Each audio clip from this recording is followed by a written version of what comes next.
Hello everyone, my name is Velocity. Welcome to finally another horror game episode. We're playing Dagon. It's an indie HP Lovecraft horror game, and this is the demo, so I'm looking forward to the full game.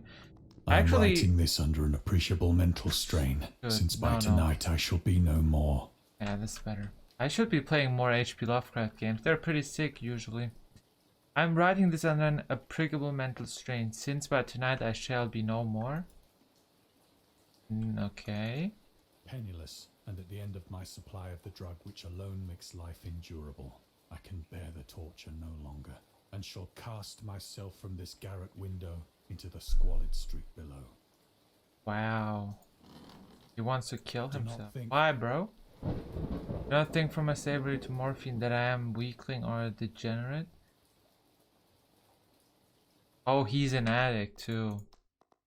So interesting to know.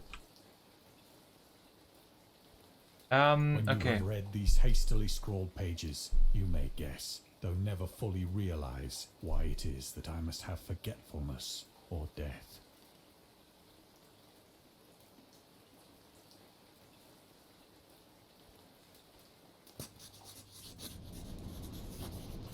It was in one of the most open and least frequented parts of the broad Pacific that the packet of which I was supercargo fell a victim to the German sea raider. German sea raider. It's like Second World War times? Looks like it. Oh, we're on the ship. Okay. The Great War was then at its very beginning, and the ocean forces of the Hun had not completely sunk to their later degradation. So that our vessel was made a legitimate prize, whilst we of her crew were treated with all the fairness and consideration due us as naval prisoners.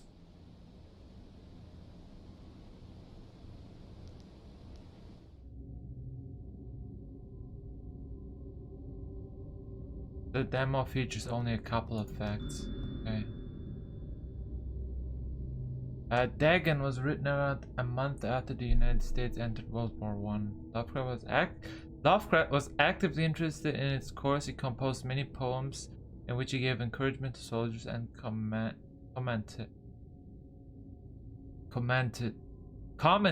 on the events unfolding. Jesus Christ, I can't read. On the unfolding in Europe.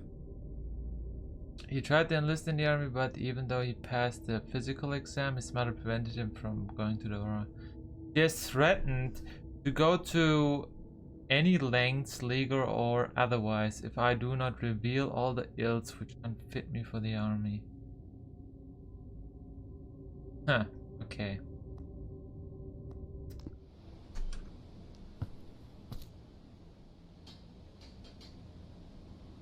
Yeah, your mom's gotta love you. Was the discipline of our captors that 5 days after we were taken, I managed to escape alone in a small boat with water and provisions for a good length of time. Wait, where are we now?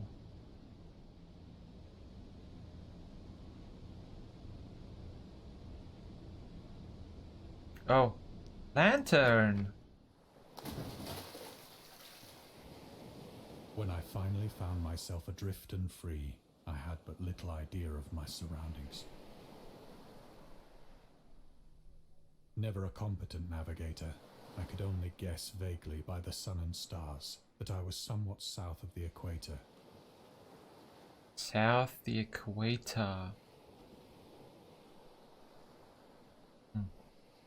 Of the longitude, I knew nothing, and no island or coastline Was in sight. That's the moon, right? Because he was talking about the sun. And for uncounted days I drifted aimlessly beneath the scorching sun, waiting either for some passing ship or to be cast on the shores of some habitable land.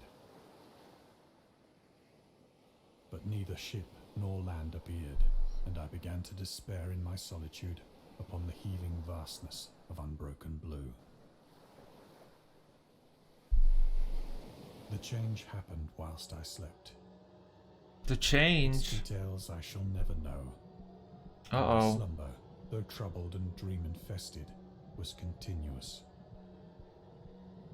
For my slumber, though troubled and dream infested, was. Oh no, squids! Ugh, where are we? Where's the water? When at last I awoke, it was to discover myself half sucked into a slimy expanse of hellish black mire, which extended about me in monotonous undulations as far as I could see. And in which my boat lay grounded some distance away. Though one might well imagine that my first sensation would be of wonder at so prodigious and unexpected a transformation of scenery, I was in reality more horrified than astonished.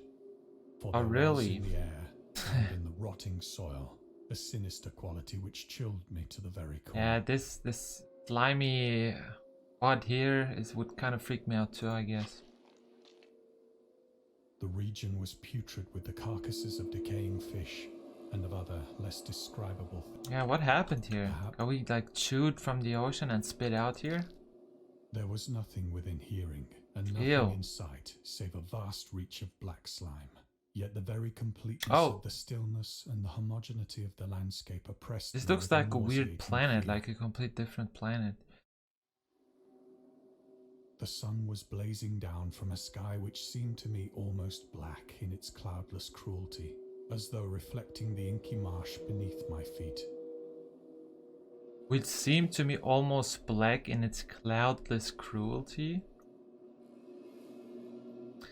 Say so.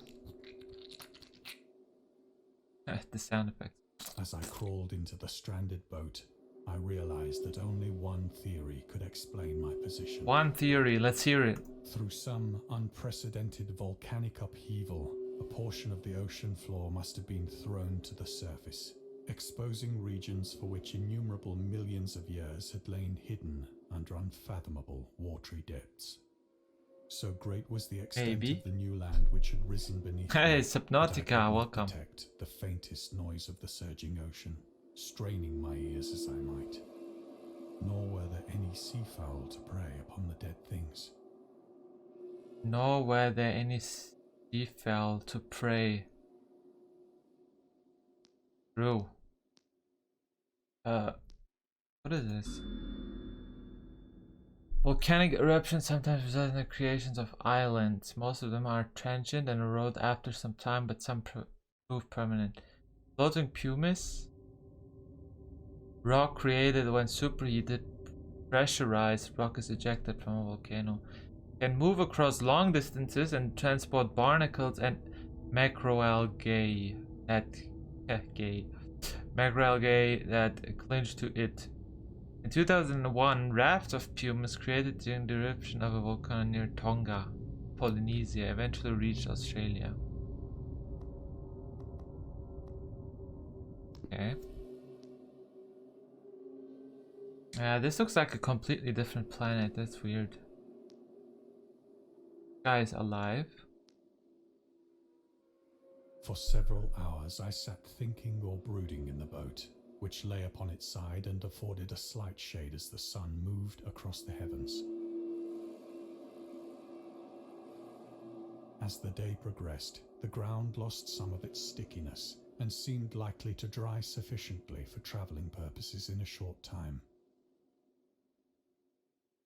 That night I slept but little, and the next day I made for myself a pack containing food and water, preparatory to an overland. Why would you stay here a whole night or day? Possible rescue. Why, bro? He waited and then he decided to go. Yeah, I see that. Take it and let's leave. On the third morning, I found the soil dry enough to walk upon with ease. Oh, because it wasn't dry enough? The odor of the fish was maddening, but I was too much concerned with graver things to mind so slight an evil, and set out boldly for an unknown goal. Where are we going? I would say towards the sun. I don't know. Hello? Oh. Yep. I would have done the same. I would have loved to play this longer. If you'd like to learn what eldritch horror drove our protagonist to the depths of madness, wishlist the game. Await the full release. I don't even know when it releases, but there's another HP Lovecraft game that releases hopefully this year. If it does, even if it doesn't and releases next year, we're gonna play that one for sure. And there's also a lot of different other horror games upcoming, so stay tuned. Hit the subscribe button, don't miss out on these videos. And I hope you enjoyed. I know these games are kind of short, but you know, it's worth. So we kind of know what the games are going to be like when they fully release, and yeah, I'm kind of looking forward, and I hope you do too. Leave a comment, let me know what you think. Leave a like too, helps me out a lot, and I see you guys as always in the next video. Goodbye guys.